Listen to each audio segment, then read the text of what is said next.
昨天我们讲了什么？昨天我们是讲了一下有关市场当中的形态以及呢市场当中双引线的用法。那如果你是昨天没有听的，阿德这里在开课之前，我们简单的去过一下。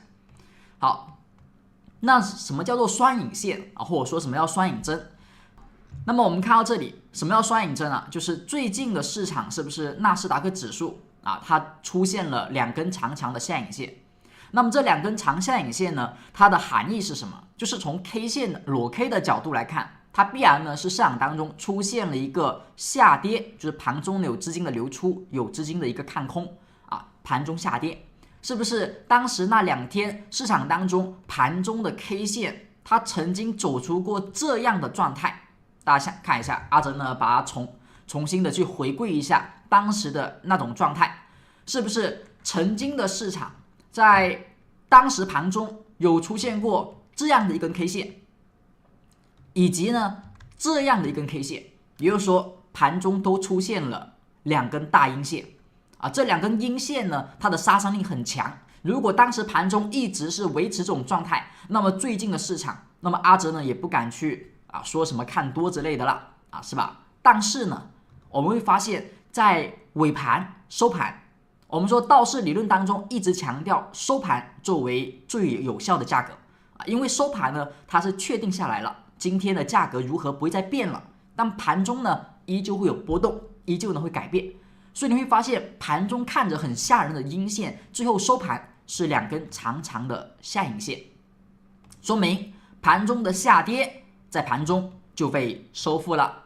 盘中的下跌就被盘中的上涨所收复了。所以呢，股价的这种含义，引线的含义，就代表了市场当中最后尾盘或者说盘中有那么一股相对强势的多头，相似看涨的资金把股价从一个大阴线拉到了10日线，股价的大阴线变成了一根小 K 线长下影线。好，那么如果是一天出现这种情况，那么我们说明是正常的，可能是偶然发生的资金买入行为。那如果它是连续2天3天，它的影线都存在，并且可能还越来越长，那么就是一个很特殊的现象。那么这种特殊现象，如果是下影线，就是一个资金的买入行为；那如果是上影线呢，就是资金的卖出行为。那么昨天我们是不是还举了2个案例其中一个呢是 MSTR， 它是一个反例它的反例呢是它其实是一个上影线，是吧？曾经盘中呢是一根大阳线曾经盘中呢它都是有一根实体的阳线的，但是尾盘或者说盘中出现了一个空头的出现，出现了另外一方看空的资金把它重新打压下去了第一天呢打压的力度比较一般略微打压，第二天呢开始你会发现这个收盘和最高价差距越来越大就是打压的力度越来越强。好，第3天呢又出现了一个更明显的长上影线就是它的收盘和最高，它的影线是越来越长，说明盘中那一股力量越来越强。那么在这一天终于出现了，是谁呢是机构在做空。但是它是这一天在做空的吗？ MSTR 是这一天在543高点的时候被做空的？其实并不是，前面的位置就告诉你了，机构它是在上涨过程当中逐步的去卖出，只是最后一天呢相对力度更大，不再藏着掖着被你发现而已。好，我们看到另外一个 MEDA 是吧？ MEDA 的话呢是之前阿哲在视频当中有讲过的在4、5天前的一个行情解析视频有讲过这个英伟达盘前这个英伟达财报之前能不能赌一赌的一个问题，是不是当时呢是走出了这3根 K 线？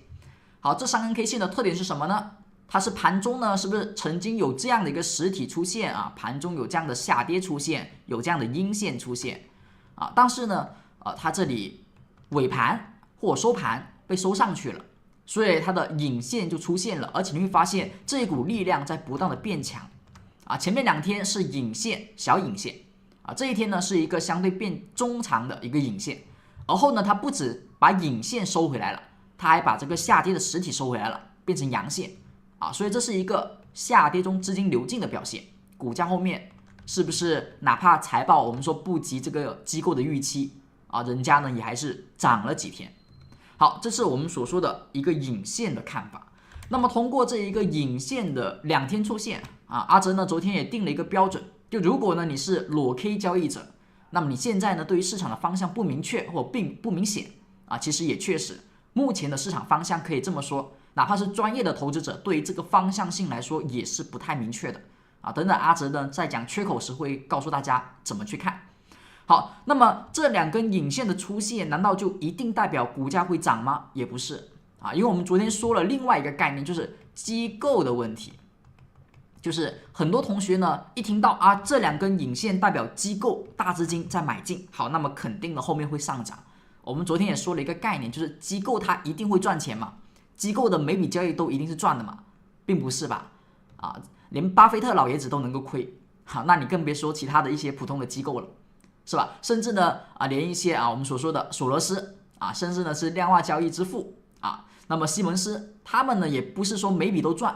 也有亏的时候。所以呢，哪怕这里是真的有机构大资金看涨它也不一定就是对的。所以我们需要有一个操盘的攻略或者说操盘的方向，那么就是呢把前面的2根这个引线的价格做一个区间的划分一般呢我们会选择第2根 K 线。因为是第2根，它是2次确认的地方。第2根 K 线的低点画一个横线把它的低点作为反手位。如果这个价位被跌破了，说明机构在这个位置的低吸行为其实是错的，它的交易计划、它的本质规划、它的分析是不对的不然的话呢，这里不应该被跌破所以如果这里出现了一根阴线最好是实体过半，跌破前面的2根引线的低点，说明这个地方呢。不要说散户了，连机构都做错了，连机构都看错了所以这个地方我们认为它被跌破就是风险。好，那反之，如果机构这里面的一个价格走势是有效的，是吧？是有效的，它确实看对了，方向没错，那么应该后续在本周最好是本周也做出选择就是选择向上的一个突破，把这个2号 K 线的高点突破，那么就说明这个机构大概率分析是没问题的，它已经开始有所盈利。那么后续呢就是加仓的问题仓位的分布的问题所以呢我们认为它能够后续看涨这是昨天的第一个我们所说的双引针不管呢你是昨天听了课还是昨天没听课，那么阿哲简单这么讲一讲，应该也能够理解阿哲现在对于市场的一个 K 线方面的观察的观点我们看一下这个图我们把昨天的内容简单的回顾一下。昨天讲的这个三角是什么三角如果你是新同学，现在也要听好了，等一下呢会有问题的。这3个三角一个呢我们写的是一个是 A 是吧 ？A 好 A B C 大家记住了 A B C 3个顺序。好 A 是什么 ？A 是斜形那么是楔形楔形。好，一个呢是它是叫做上升楔形或者说上涨楔形都行叫上涨的楔形。它的特点是股价有2个什么？2个趋势线。这2条趋势线的特点就是它们都是往上的高点在抬高的趋势线，它的下边呢也是高点在抬高的趋势线。这是一个2条上涨趋势线，而后有所汇集。那么中间呢有一堆股价格的波动，并且价格的波动在收敛所以呢它就是一个上升的楔形。好，我们再看一下 B 的话呢，它的特点它的名字叫做这个上升的三角。注意了这个叫做上升的三角。好，那么上升的三角它的特点在于它的价格其实它的形态只有一条趋势线，就是下方的上升趋势线只有这一条。好，那么上方的价格它不算是趋势线，它是一个压力它是一个前高不断触及的一个压力，它是一个水平压力线所以呢 B 的一个形态是上升三角形，它的特点是只有一条上升趋势线，另外一个呢是高点的压力高点的压力。好，那么我们看到 C 的话，它叫做对称三角，好，对称三角形。对称三角形的话，它的特点在于它是2条趋势线，但是它2条趋势线是相反的一条呢是高点降低的下降的趋势线好，一点呢是低点在抬高的上涨的趋势线。好，这就是这3个趋势线啊，3种趋势线，我们要去进行一个区分和在市场当中去识别。然后这里再讲一个，如果你发现市场当中这个位置是一个是吧对称三角，但你会发现呢，它前面写的一个无效和有效，无效的对称三角和有效的对称三角啊，阿哲昨天有讲了一下什么叫有效和无效，就是你看一下，当股价出现了三角形，不管是什么三角，你看一下中间的股价的走势，它有没有尽可能的把这个三角去填满啊？有没有尽可能去填满啊？如果你发现它基本上有密集的价格，是吧？密集的价格都在三角里面，都在2条趋势线的夹角里面，那么它基本上是有效的啊，绝对是有效的。那么后续方向选择明确之后啊，基本就是一个大概率事件，8、9不离10的方向选择。好，那如果你发现在夹角之中它出现的是什么呢？啊，有很多的空白，有一大片的空白。好，这种呢就是一个，我们昨天有同学说留白哈，留了很多的空白。好，它呢就是一个无效三角。无效三角不是说它不能去看啊，它不能去看，而是呢无效三角它的一个稳定性较差，它的成功率呢相对会被影响，哪怕后续选择方向可能也是上蹿下跳啊，所以它的也能够去看，但不是呢说必要的或者说绝对有效的一个交易的三角。好，我们现在知道之后，阿哲带大家看一下，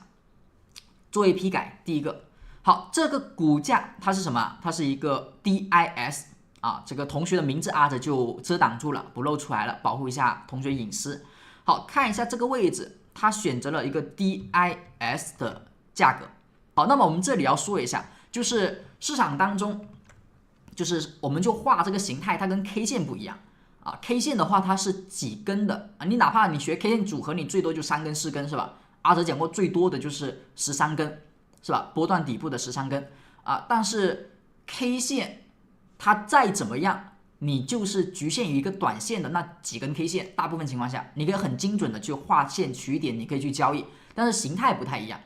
形态的话，哪怕是最简单的形态，它可能都会覆盖几个月的一个周期啊，几周的周期，它可能都会有简简单单几十根、上百根的 K 线。所以这个时候你去识别图形，它就越来越多的会带上主观的色彩。比如说有一个图表啊，你觉得它是上升三角，他会觉得呢，明明它是一个这个收敛的，我们说的对称三角啊，所以形态的问题有时候就在于主观上的判定会有所偏差，它会越随着形态的放大，你会发现越带主观的情绪啊，客观的影响呢会越来越低，这是一个形态交易你要去注意的。好，这一点我们去讲一讲，比如说这一个同学画的图片啊，就相对来说偏主观一点啊。为什么偏主观呢？因为它的取点是比较随意的，或者它的取点比较简单。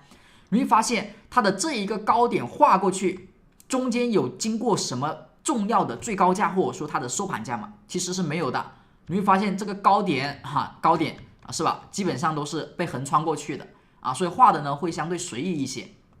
好，那么你会发现你画的越随意，不是说就没用啊，随意的话就是比较模糊，那么你的判定呢也会比较模糊，你的确定也会比较模糊。好，那么我们再看到这一个向下行，它呢也画的不是最低价啊，它画的是中间的一些价格，甚至横穿了一个实体啊。大家记得，一般趋势线的画法，它没有一个最大的标准，就是它没有一个最为明确的标准，不是说你画这根趋势线，有人有资格说你画错了，其实并不是的。趋势线呢，没有人在它出现的时候知道是对的还是错的啊，这是肯定的。就2点一线啊，你不可能说我画了2根线，我画了1根线2点一线画出来，有人就来批评你是错的啊，不是的。在被验证之前，这条趋势线没有人知道它是对是错，只有被反复验证的趋势线，哪怕你画的再难看，只要你这一根线能够被反复验证，它就是有效，它就是正确的。但假如你有1根线，你画得很仔细，画得很精准但是股价后续就没有再碰过它，那么它这一根线呢也是废的，也是没有用的。好，所以我们现在实际来去画一下，比如说这个 DIS 是吧DIS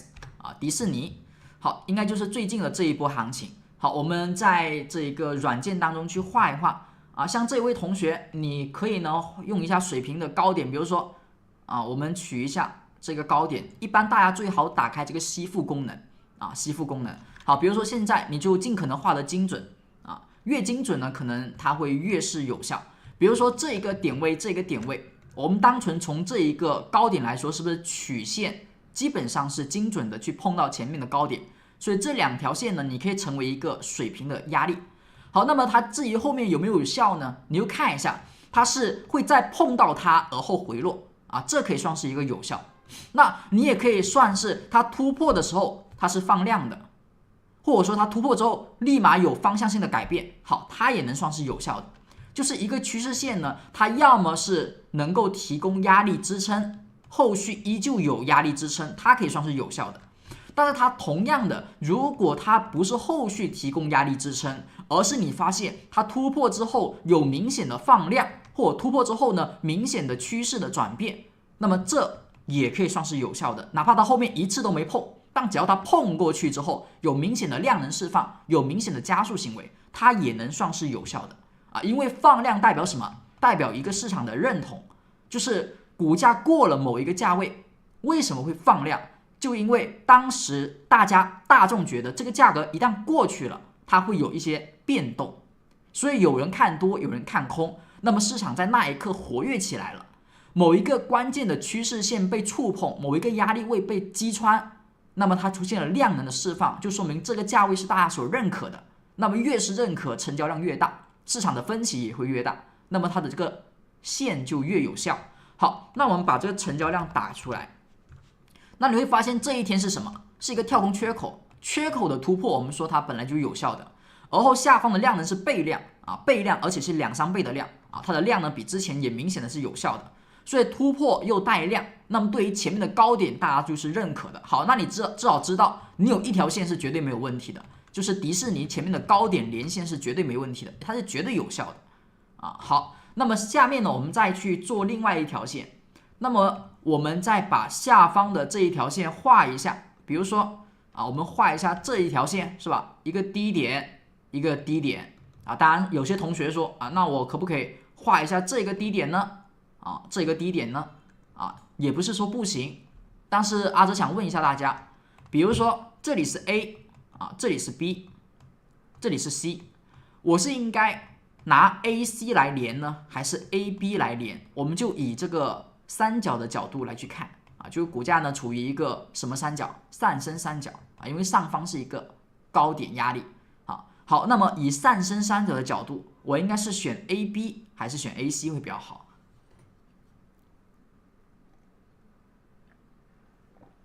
我们刚才也说了，形态的分析呢，很多时候带着主观所以呢，我们任何一个时候，你可能都会有不同的观点阿哲呢也不能说谁是绝对的对，谁是绝对的错，阿哲只能说形态呢，它可能没有对错而言，但是呢，它可能会有周期而言。就如果你选择 B 的话呢，它的股价的一个结构就是到这里结束了，是吧？那么它就是一个什么？它就是一个这样的一个上升三角形。好，它的周期呢就是在这里面。好，那如果你选择的是 A 呢，你的 A 的周期是在哪里是在这里。好，它呢是这样的一个三角，那么周期不一样。如果选 AC 的话，它的一个周期呢就多了10来20根 K 线。好，那你选 BC 的话呢就少了。所以呢，你可能在小周期看你画得很漂亮，大周期看呢可能还有更漂亮的所以我们要先选择这个周期。好，而后你来看一下，如果我选择 AC 的话，就有一个问题 ，AC 的三角是无效的三角，因为 AC 的三角这个 A 不是 AC AB 我们应该是 BC 搞错了 BC 阿哲这个写错了BC 看来各位同学还是 OK 的好，是 BC 和 AC BC 和 AC 这个大家这个稍微理解一下这个刚刚弄错了是这个 A 点和 B 点和这个 B 点到 C 点这两个。好，那如果我取的是 AB 的话，那么问题就来了，这个三角它是一个无效的，它后面没有去触碰它没有去触碰。我们说一个趋势线，你说你画得很漂亮是一个大级别的低点，一个中期的低点，你觉得这个更有效？但是呢，这条线它未来没有被碰过，是吧？两个点选择之后，后面没有被碰过，那么是不是这条线你之前觉得它有效，但后面呢它其实是无效的啊？别人跟你说这是对的也没用，你觉得是对的也没用啊。市场是真的，市场告诉你的肯定是真的，市场告诉你这个价格没有人去搭理它，这个价格没有人去管它啊，它是支撑是压力啊，没有人去管它，没有人去搭理它啊，所以这条线呢是大概率没有太多用的。但是像 BC 就不一样了，它是不是还被再次的回踩了一下，还有支撑啊，所以它更大概率呢 BC 会更加有效，而且它这个三角是有效的被填补的三角，而突破出现了带量啊。好，这是一个我们说的 DJS。那么这里呢，相对来说一下，就是尽可能的我们去画一下，画精准一点啊，是吧？你可以把高点画精准一点，然后呢，把低点画精准一点啊。低点画精准的话，可能你就会发现啊不太对。当然呢，这个趋势线的画法还有另外的一个观点，就是一个就是尽可能你画的时候不要穿过实体，就比如说我画了一根线啊，把实体穿过去了，这一般是不太好的啊。另外一个是取点的问题，趋势线最好取的是什么啊？是一个最高点。当然了，我们说了，形态的画法有时候比较主观，你可以呢根据自己的想法去调整。而后，另外的就是你可以取它的一个实体上沿啊。我们比如说，还是以刚才那只个股，其实另外的一个画法，我们是不是把这一个认为没有太多用的啊这个点给去掉？那我如果把 A 点连接，再把这个 B 点的低点连接呢，你会发现是不是就不差了？大家看到这里啊，我把这一根去掉，能够发现吗？那请问我简单的从一个低点。刚才我取的是一个低点和一个最低点，那现在我改一下，我取的是一个低点和一个实体的下沿，那请问它现在是否是一个有效的啊一个趋势线？如果有效啊，回复一个 yes 啊；如果还是你觉得还是没有什么用，回复个 no 啊。怎么去判断有和没有？我们看一下，好，那么这个就变成有效了呀。是吧？那么这两根线我取点也没有穿过实体，也是标准的，只是我晃了一下，只是我画了一下啊这个股价的一个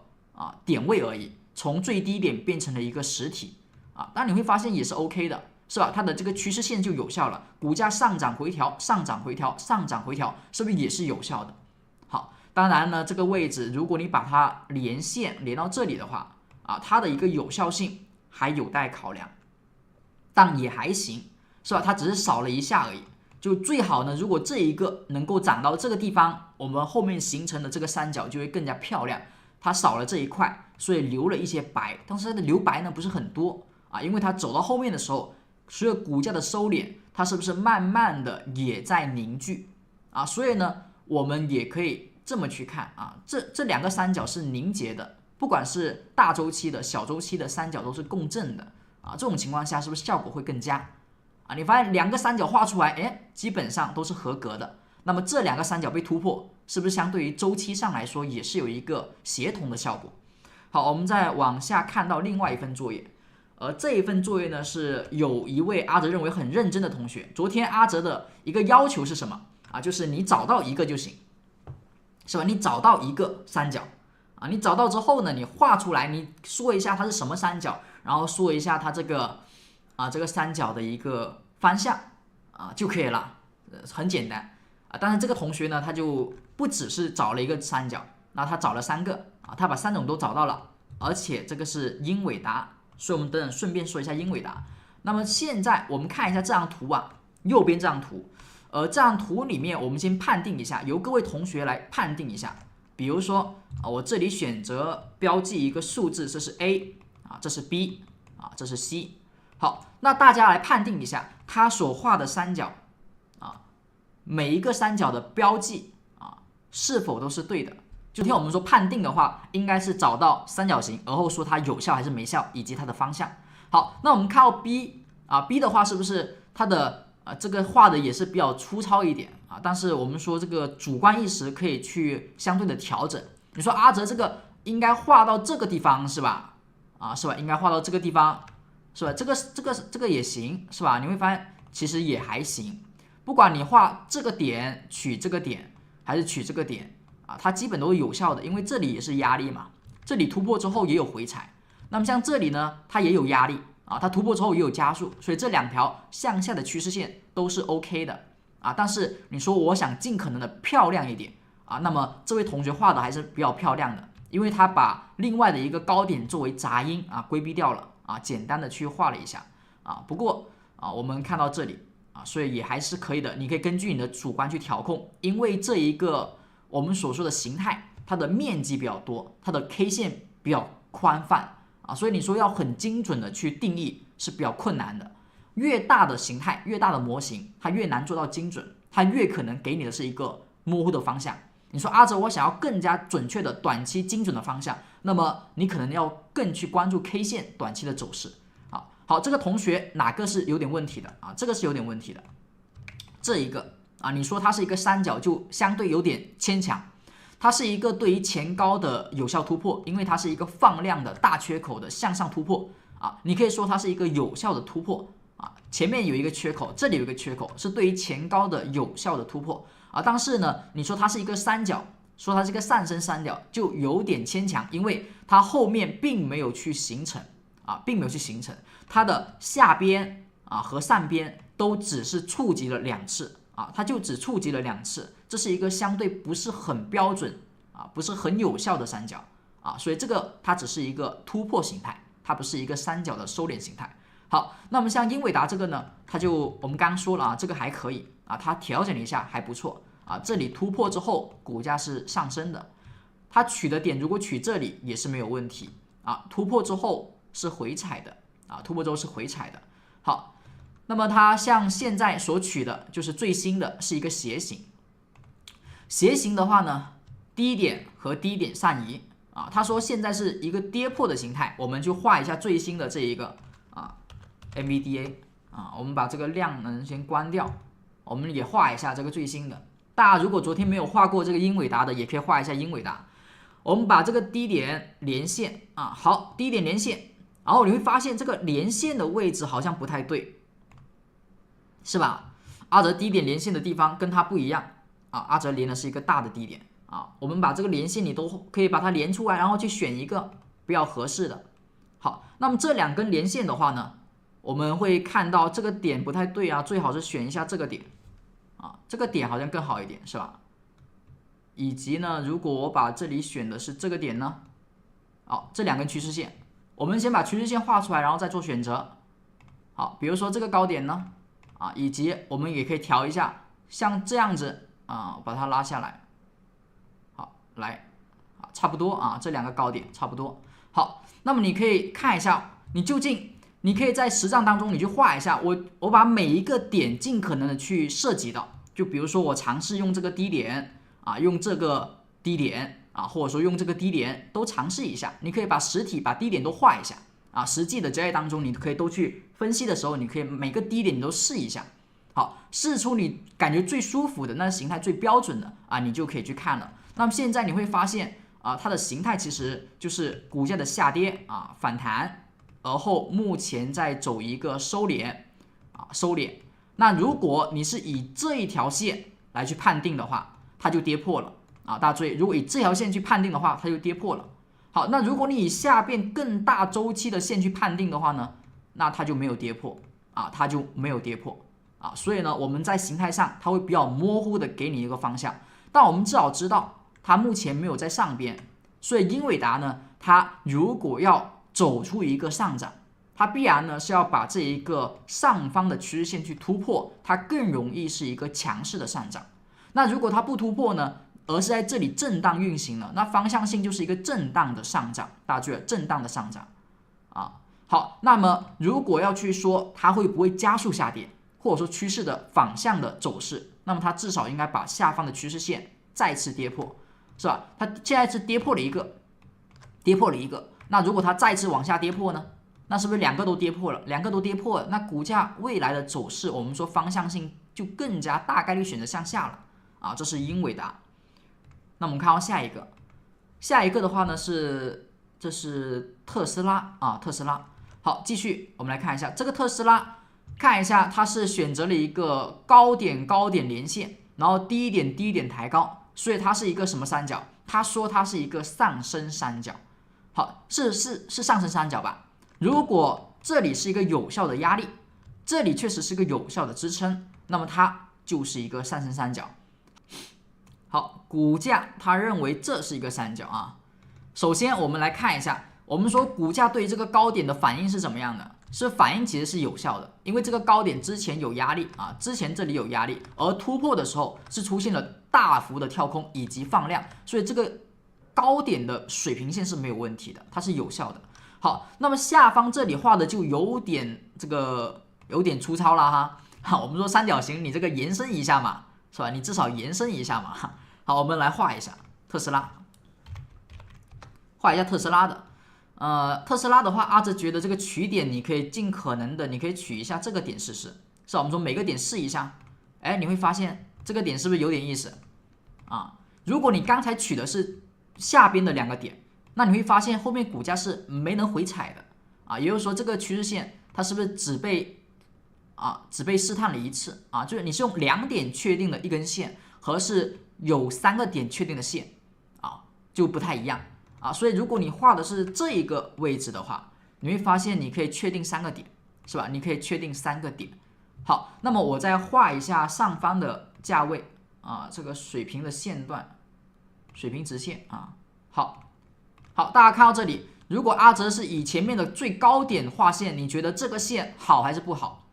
我们说这条线如果是水平线的话，其实它就一个点就行了，是吧？水平线一个点就行。但如果我们说你要去更加有效的去评判这条线，那最好这条线呢会被多次的触及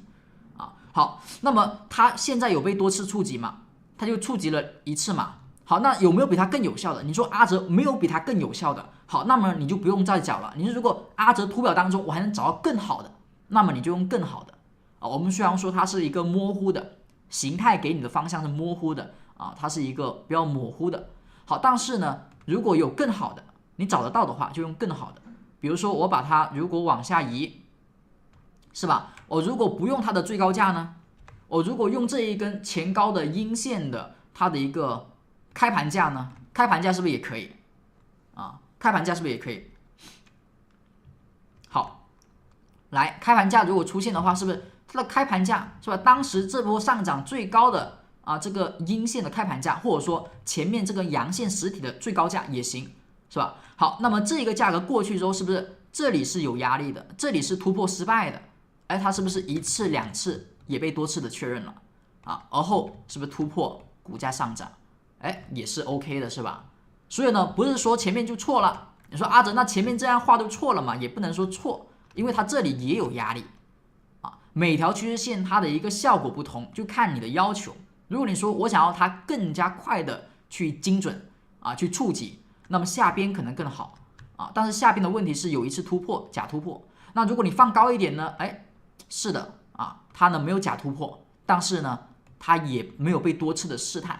就看大家的选择。所以形态阿哲平时公开课讲的比较少因为形态的话呢，它会有很多的问题画的问题就一大堆了，是吧？怎么画，怎么取点凭什么阿哲你这么画？我就觉得那样画更好所以形态的话它会比较的主观阿哲呢就不是说经常去讲到形态因为这个内容呢是仁者见仁，智者见智的东西阿哲呢昨天是讲一下常识因为有些同学反映说阿哲你能不能讲一些基础知识？那么以后呢阿哲如果能够力所能及的基础知识呢，尽可能我们也可以在公开课讲一讲